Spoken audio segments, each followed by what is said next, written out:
सूप का लाई है ताहर दादा हो आधा लैला आधा भुलैला।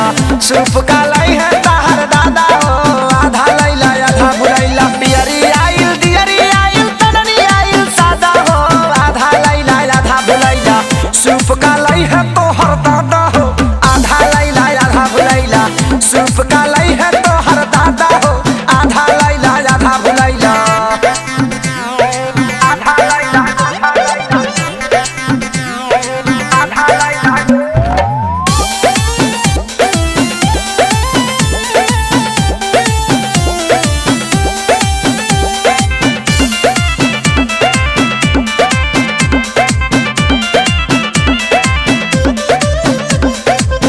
कुछिया में जाला बाजारे धलेला तोहके भुलवा ना हो।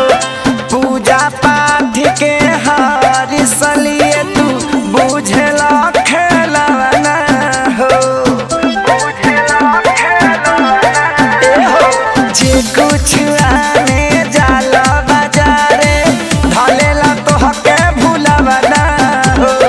पूजा पाठ के रसलिए तू बुझेला खेलवा ना हो।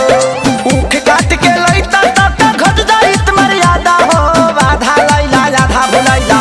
कोसी का लै है तोहर दादा हो आधा लैला आधा भुलैला। कोसी का लै है तोहर दादा हो आधा लैला आधा भुलैला।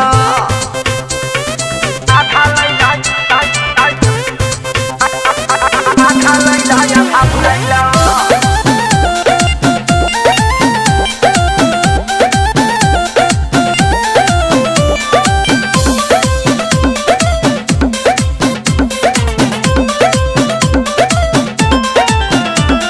छठी मैया से विनती कर दोनों हाथ पसारी के। ठीक तू सोनू सैया के कद भूले वाली बीमारी के। छठ मैया से विनती कर दोनों हाथ पसारी के। ठीक तू कद सोनू सैया के भूले वाली बीमारी के। प्यारे लाल खेसारी से तू पहले नहीं खजादा हो आधा लैला आधा भुलैला।